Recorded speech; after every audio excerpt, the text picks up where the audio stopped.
programa de hoje nós vamos conversar com uma personagem do Brasil que os brasileiros aprenderam a admirar. Ele reúne razão e emoção, inteligência e experiência. Nós vamos conversar com o ministro Roberto Rodrigues. Prazer falar com você. Muito obrigado por esse convite, meu amigo. Muito obrigado. Sou seu admirador há muito tempo e sou seu devedor. Tenho até um violão para você de 10 cordas. O senhor lembra do violão? Violão, não só que eu Lembra da lembro noite? ele. Foi uma bela noite em Goiás. É o meu filho que toca ele. Ministro, o senhor é uma personagem da vida brasileira que a todos nos encanta. Mas eu queria que o senhor se apresentasse para nós. Quem é Roberto Rodrigues? Ô, Paulo, tão fácil. Roberto Rodrigues é um engenheiro agrônomo e agricultor que nasceu na roça, vive na roça, pretende viver ainda alguns anos antes que apague a luz na roça. Quero que apague a luz e quero estar na roça também, Paulo. Tudo mais é consequência desse fato. Agrônomo e agricultor. Eu acho que o senhor tem uma maneira muito própria de encarar a vida e passa uma leveza muito grande, né? Quem dera que todos nós consigamos fazer a trajetória de vida que o senhor teve e que a gente consiga continuar assim, com alma leve. O senhor é um personagem que passou pela Universidade Brasileira e eu acredito que isso também, eu não sei se isso ajudou, influenciou, ou o senhor foi para a universidade por conta dessa questão. Ou seja, juventude. O senhor é a imagem que eu tenho do senhor é uma pessoa permanentemente jovem. O que a universidade ensinou para o senhor? Boa questão, Paulo, mas eu vou te contar por que fui para a universidade. Eu, muito jovem ainda, saindo da faculdade de Piracicaba, Luiz de Queiroz, em 65, eu tinha uma grande inquietude sobre o sentido da vida. O que é que nós estamos fazendo aqui? Por que é que estamos aqui? Qual é o nosso destino aqui no mundo, aqui na Terra? E fui procurar saber isso aí, lendo muito, estudando muito, conversando com gente muito mais inteligente do que eu, muito mais preparada do que eu, para ver se eu conseguia ter uma resposta para o sentido da vida. E depois de algum tempo, não tanto tempo, me dei conta, Paulo, de que era uma pergunta sem resposta. Nunca foi possível responder. Fora da fé, que a fé a gente se refugia nela enquanto resposta para tudo, mas fora da fé não havia uma resposta para essa questão. Então eu inverti a questão. E em vez de procurar saber qual era o sentido da minha vida, para meu conforto, admiti que a vida é um presente divino, é uma dádiva divina, concedida pelos pais da gente, mas é uma dádiva divina. E como tal, tinha um valor extraordinário e não podia ser desperdiçado. Então, inverti a pergunta. Eu não quero saber qual é o sentido da vida. Eu quero saber como é que eu dou um sentido à minha vida. Que sentido pode dar à minha vida? E especulei sobre isso. E com uma resposta bastante óbvia, é ajudar a construir um mundo melhor para os pósteros. Aí eu fui estudar como ajudar a fazer um mundo. Se eu fosse o Papa, o presidente dos Estados Unidos, eu teria uma condição de ajudar muito o mundo a melhorar. Mas era um agrônomo do interior de São Paulo, como é que eu poderia contribuir para ajudar a fazer o mundo melhor? E concluí, Paulo, que seria ensinando tudo o que eu sei para o maior número possível de pessoas. Se eu pegar uma folha de papel, como essa aqui, e dividir com você o meu patrimônio, eu fico com metade do patrimônio, você fica com outra metade do patrimônio. Mas se eu ensinar tudo o que eu sei para você, se eu ensinar tudo o que você sabe para mim, nós dois ficaremos maiores. Se todos fizerem isso, o mundo será melhor. Então decidi dar aula. Fui para a universidade com o objetivo de ensinar tudo o que eu sabia e até hoje faço isso, passado já muitos anos, que aqui na Universidade Pública de São Paulo, você sabe, tem que se aposentar aos 70 anos, chama compulsória, mas é uma expulsória, você é expulso do corpo docente porque fez 70 anos. o que eu acho uma bobagem, porque com 70 anos fica. Agora que está pronto da aula. Mas enfim, e fui para a GV e continuo até hoje na GV, já mais de. Já há quase 20 anos na GV, depois de fazer 70 anos. Então, estou nessa coisa de dar aulas, Paulo, com esse objetivo, fazer aula, palestra, debate, entrevista, procurando ensinar tudo que eu sei para o maior número possível de pessoas, para dessa forma contribuir para o seu mundo melhor e assim dar sentido à minha vida. Então tem uma doutrina por trás disso, Paulo. Muito bom, Aí ministro, vem a muito tua, bom, porque, aí vem a tua sim, pergunta: o que a universidade me ensinou? Me ensinou que você é um eterno aluno. Você não sabe nada. Pior do que isso. Cada vez você vê, sabe menos. Então a gente tem que estar cada dia mais atento a tudo que passa e você aprender o máximo possível, poder ensinar o máximo possível, fazer o mundo melhor. muito bom, ministro. Começamos lá em cima. Aí eu vou agora, então, para um outro assunto que o senhor se notabilizou e ensinou muita gente e também aprendeu, cooperativismo. Tem gente que acha que cooperativismo está fora de moda. Qual que é a importância que o senhor vê em termos econômicos, em termos sociais, em termos de organização do cooperativismo, não só no setor primário, mas na vida da sociedade brasileira e mundial? Bom, Paulo, essa conversa eu ficaria até amanhã conversando com você, porque foi um outro pedaço da minha vida. Ok, fazer um mundo melhor, como é que eu posso fazer um mundo melhor, tal coisa. E aí entrei para dar aula na universidade. Mas teve um outro fenômeno que me incomodou muito, que é o seguinte: estamos aqui para ser felizes, ninguém tá na Terra para ser infeliz, está aqui para ser feliz. Então eu fui procurar o caminho da felicidade, viu, Paulo? Como é que eu faço para ser feliz? O que eu tenho que fazer para ser feliz? E estudei muitos negócios aí e tal, e fui escoimando caminhos e atalhos, até que sobraram dois caminhos que pareceram fundamentais para a gente construir felicidade pessoal. O primeiro é o amor, o segundo é a justiça.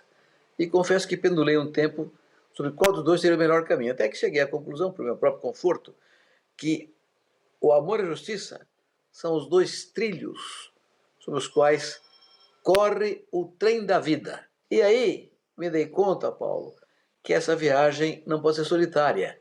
Ninguém será feliz solitariamente. Só será feliz trabalhando em conjunto, coletivamente, em busca do bem-estar comum, coletivo.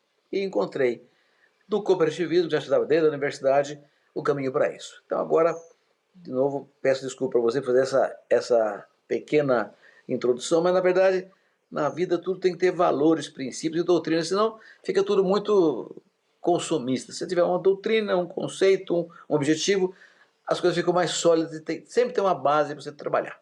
Muito bem. Cooperativismo é uma doutrina, como você sabe muito bem, cujo instrumento de realização é a cooperativa, que é tocada por homens, por pessoas, que têm seus defeitos, qualidades, características positivas ou negativas, e que administram, portanto, o processo doutrinário a partir do seu instrumento, que é a cooperativa. A doutrina, Paulo, ela tem quase 3 séculos de idade, mas a prática cooperativista mesmo, as cooperativas, como dela, só surgiram quando a Revolução Industrial tomou conta da Europa Ocidental. No começo, meados do século XIX.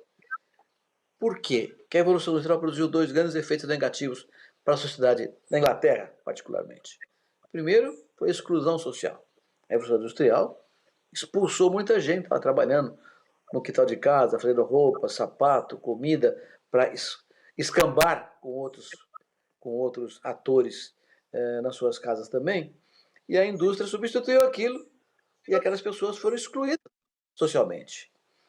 E, por outro lado, essa mesma questão produziu uma concentração da renda. Não só exclusão social, mas concentração da renda. E as cooperativas surgiram, respondendo à doutrina cooperativista, como um instrumento mitigador da concentração da riqueza e da exclusão social. E passaram a ser fatores de inclusão social, baseados, as cooperativas, em princípios universalmente, hoje são 7 princípios, No começo do século XIX eram apenas 6 princípios, mas no final do século XX nós criamos um 7º princípio, que é a preocupação com a comunidade. Tudo tem a ver muito com o que nós estamos conversando até agora aqui. Então a cooperativa é um instrumento, seja o setor rural, o setor urbano, Paulo, que inclui e que mitiga a concentração de riqueza. Portanto, é um fator de democratização dos países. Um país com milhares de excluídos e com renda concentrada é um país belicoso. E é um país em que a democracia é praticamente eliminada. E a paz também. Então, o cooperativismo é um instrumento que defende a democracia e a paz no seu sentido mais amplo, no sentido mais abrangente da doutrina. Mas, além disso, tem um lado prático, né? E o lado prático é o que permite aos incluídos, sejam eles de que setor forem, qualquer setor hoje pode ser acompanhado por cooperativas, pessoas que teriam poucas condições de evoluir economicamente e, portanto, culturalmente, socialmente, no nível individual. Por quê? Porque cada vez mais, com a economia globalizada, as cooperativas se transformaram num fator de substituição da escala. Na economia globalizada, pequenos produtores não vão à frente porque hoje a renda está na escala, não na unidade de produto, por causa da globalização da economia.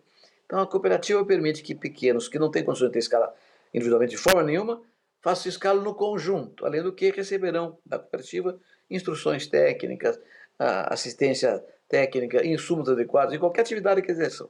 E até depois da produção, seja qual for a produção, agregação de valor e participação no mercado de maneira mais articulada. Então a cooperativa continuará, sempre foi, continuará sendo um fator de inclusão e mitigação da riqueza e, portanto, defensor da paz e da democracia. Mas, além disso, você falou uma frase importante da tua pergunta inicial, Paulo. Você falou, tem gente que acha que cooperativa é uma coisa do passado. Não é, não. As cooperativas, cooperativismo, eu digo, como doutrina, tem 3 séculos, mas como empresas, porque são empresas, não são empresas capitalistas, são empresas baseadas em princípios e valores universais, definidos pela Aliança Mundial Cooperativa, que eu presidi de Genebra durante 4 anos, mas que é uma instituição que tem hoje mais de 1 bilhão de associados no mundo inteirinho. Se cada qual tiver 3 dependentes, são 4 bilhões de pessoas. Paulo, mais da metade da população no mundo hoje está ligada à cooperativa diretamente. E indiretamente muito mais do que isso aí. Então, o que é relevante é que ela surgiu, a primeira cooperativa surgiu como reação à Revolução Industrial. E aí esparramou pelo mundo inteiro, ganhou uma dimensão extraordinária. Quando começou a perecer, porque o capitalismo começou a ficar muito agressivo e combatendo muitas cooperativas, veio a globalização da economia. Outro momento de sacudir a sociedade do mundo inteiro, com mais excluídos, com mais concentração de riqueza. Então as cooperativas tiveram um novo nascimento, uma segunda onda poderosa, no final do século XX, com a queda do Muro de Berlim. Né? E agora, que estava ainda numa posição muito importante, a pandemia, Paulo, deu um novo alento às cooperativas. Sobretudo as médicas, cooperativas de saúde, Unimedes, odontológicas, e também as de crédito. Coisa impressionante, Paulo. Toda a crise financeira que o mundo vive, os bancos sofrem. As cooperativas não sofrem, porque são instituições em que o cooperado tem uma tríplice participação. Ele é dono da cooperativa, portanto, ele é o investidor e é mutuário da cooperativa. Então, ele tem 3 papéis diferenciados que em outras circunstâncias financeiras não teriam. Então, as cooperativas acabam arriscando menos e crescem muito mais solidamente. Em todos os segmentos, mas no crédito isso é muito, muito visível em toda a crise financeira que o mundo vive. Então, o cooperativismo sempre foi, continuará sendo um instrumento de agregação, de inclusão social, defesa da democracia e da paz. Nisso, eu tive a oportunidade de participar, a convite da OCB, do primeiro censo do cooperativismo de leite e do segundo. Depois acabei me envolvendo também, fiquei 3 anos numa grande cooperativa. E é completamente errado essa visão que muitos têm, olhando inclusive factualmente, né? Se a gente for ver as maiores empresas do Brasil em termos de leite, é impressionante. Em quarto lugar tem a Union, que é a Frisia, Castrolanda e Capal juntos. Em sexto lugar, estou falando em termos de captação, tem a Aurora, que migrou para o leite, não era do leite na sua origem. Em sétimo, sim, em sétimo nós temos a CCGL, em 13º a Frimeza, em 14º a Centro-Leite. E olha que a gente poderia colocar aqui, eu estou falando só de quem processa e entrega, embora a Centro-Leite capte e entregue. Mas se a gente pode colocar aqui ainda a CCPR, que ainda continua tendo um volume muito grande de leite, e também colocar a Cativa. São cooperativas hoje que estão vinculadas ao setor, vamos dizer assim, empresas internacionais, mas continuam tendo um papel muito relevante. E o que eu percebi, ministro, é que cooperativismo é algo cultural. Cooperativismo a gente aprende. Eu tive oportunidade de fazer um curso breve com o Michael Cook nos Estados Unidos. Ele dizia que a primeira geração é muito dada, né? É muito solidária na cooperativa, porque a cooperativa surge de um momento difícil. Já na nossa geração, aí nós já passamos a ter uma certa dificuldade. É um momento que a cooperativa cresce, mas ela pode também decrescer. E na terceira geração, aí sim é o momento do desafio. Ela tem que se reinventar para ir à frente. Como é que o senhor avalia essa trajetória? Porque nós temos aqui, nesse caso, cooperativas como a CCGL, que foi hábil o suficiente para poder nascer, estabilizar e voltar a crescer. Cooperativa é tal história, é uma empresa e tem que estar no mercado inserida como tal, competitivamente, com gestão focada, com atividade muito firme, muito presente e com muito boa administração. E há momentos, como em qualquer outra empresa, que ela sofre problemas de gestão, de administração inadequada, insuficiente, né, incapaz de conseguir resolver os problemas. E aí sofre como qualquer outra empresa, com a diferença que a cooperativa, sendo uma empresa voltada a princípios e valores de caráter social muito relevantes, muitas vezes, Paulo, ela é objeto de combate da concorrência capitalista. Né? Quando um banco vai à falência por má gestão, ninguém critica o banco, ninguém critica o sistema financeiro. Quando a cooperativa vai a um problema de incompetência administrativa, todo mundo critica o cooperativismo como instituição, como doutrina. Porque há uma rivalidade entre o capitalismo e o capitalismo bastante consistente. Então aqui é preciso compreender alguns princípios do cooperativismo que são relevantes e que não estão escritos nos livros, viu, Paulo? Eu, por exemplo, acho que uma cooperativa, para dar certo, passa por 3 questões fundamentais. A primeira questão, ela tem que ser necessária.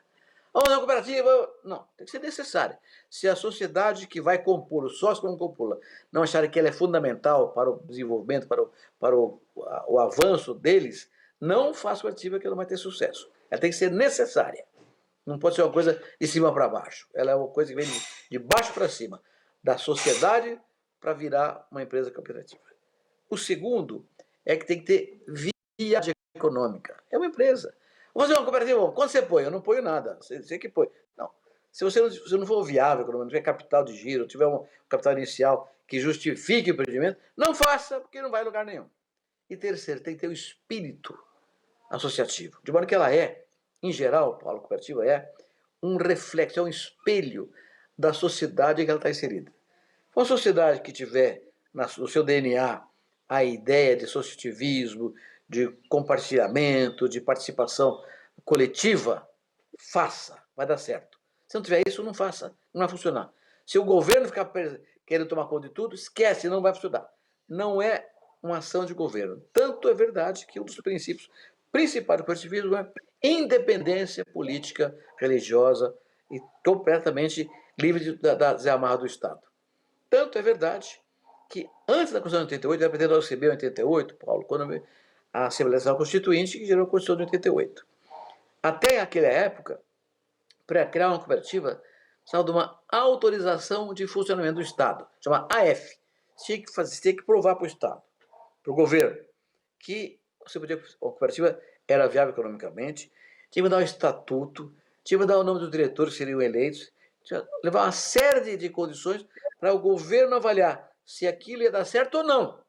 E autorizava, dava uma AF, autorização de funcionamento. Ora, só a cooperativa, nenhuma outra instituição precisava de autorização do governo funcionar. Só que se tivesse a AF, é que podia registrar junto comercial e começar a funcionar. Nós conseguimos colocar na Constituição Brasileira, o artigo 5º da Constituição Brasileira, inciso 18, um parágrafo que diz o seguinte: é vedado ao Estado interferir na criação e funcionamento de cooperativas. E com isso criou-se a autogestão.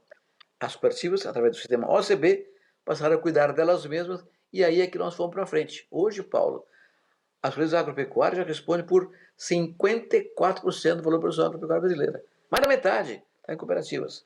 Embora o Brasil seja um país com produtividades muito grandes. E mais, 80% dos cooperados são pequenos e médios produtores. Portanto, é um sistema realmente formidável e que protege, assegura aos pequenos uma condição de escala e de renda e sucesso. E, portanto, de avanço social, que a definição conceitual do cooperativismo é uma doutrina que visa corrigir o social através da econômica, ou seja, dar o acesso à escala social ganhando dinheiro na escala que a cooperativa oferece. Então, esse é um conceito fundamental para a gente entender como as cooperativas funcionam. Elas são reflexos da realidade local, mas tem que ter 3 condições essenciais para dar certo.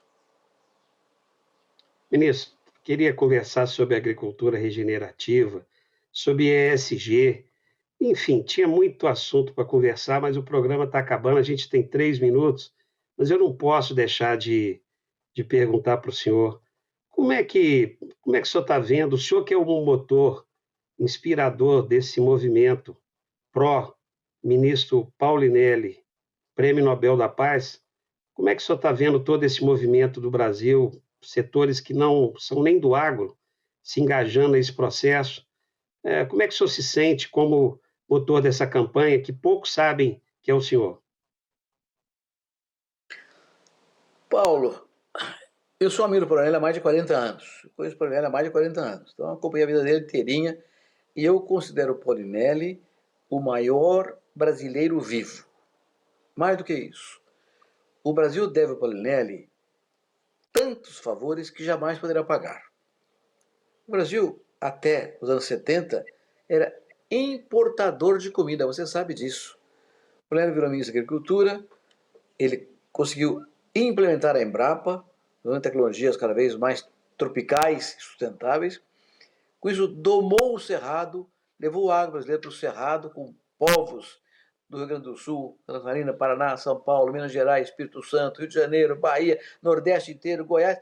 E o Centro-Oeste virou o Maracanã, onde está sendo jogada a partida final da Copa do Mundo da Alimentação. Quem fez isso? Alisson Paulinelli, como pode ser. O Paulinelli foi o pai da moderna agricultura brasileira. E isso transformou o Brasil num grande exportador de alimentos. Isso deu saldo comercial ao país, gerou empregos ao país, riqueza, renda ao país. Não é para a agricultura, não, para o país inteiro. Não há nenhum brasileiro que não dependa da agricultura, mais ou menos, mais diretamente, menos inteiramente. E nós estamos todos ligados ao urbano. O urbano e o rural são ligados pelo alimento. O alimento é o hífen entre o rural e o urbano. E o Paulinelli mostrou isso e permitiu que esse hífen crescesse, ficasse forte. Então, o que devemos ao Alisson Paulinelli, jamais pagaremos. Por outro lado, o Brasil nunca recebeu o Nobel da Paz. E o Paulinelli, ao alimentar o mundo, permitiu que a paz ocorresse. Você sabe melhor do que eu, Paulo. Um país em que falta comida, que não há segurança alimentar, não há paz. Ao contrário, há guerra, a insurreição, a revolução. Matando a fome, você mata a guerra e cria paz. Portanto, Paulinelli, com o trabalho dele, e continua trabalhando. Continua trabalhando com 84 anos, continua trabalhando, pensando no futuro, fazendo projetos. É um homem admirável. E o Prêmio Nobel da Paz ser um reconhecimento do mundo a esse homem formidável. Mas, o importante é a tua pergunta. O Brasil inteiro está se mobilizando nisso. Setores amplos que nem conheciam Paulinelli e nem lembravam, mas agora tornaram o Paulinelli uma figura de proa no país. Todo mundo respeita o que ele fez, compreende o que ele fez, apostando e torcendo para o Nobel da Paz sair para ele. Estamos lutando por isso fortemente, é um grupo muito forte de trabalho, cria um comitê executivo, um conselho de coordenação, uma área técnica internacional, uma área acadêmica, está todo mundo trabalhando bastante, Paulo. E nós estamos lutando para que o Paulinelli seja o Nobel da Paz. Eu sempre digo, Paulinelli é um homem nobre, tem que ser um homem Nobel. Muito bonito. Ministro, acabou o nosso tempo. E nós vamos agora, então, fazer um brinde ao senhor, ao ministro Paulinelli, e a 1 ano do canal AgroMais, a 15 anos do canal Terra Viva, e 1 ano do seu programa e do programa que eu também tenho a oportunidade de estar à frente, Conexão Leite e Derivados. Então, muito obrigado por senhor ter vindo e vamos aguardar o Prêmio Nobel para o ministro Paulinelli. Paulo, um brinde a você também, campeão brasileiro do leite, nosso grande comandante da ciência no leite. Parabéns, Paulo. Viva! Muito obrigado. Muito obrigado.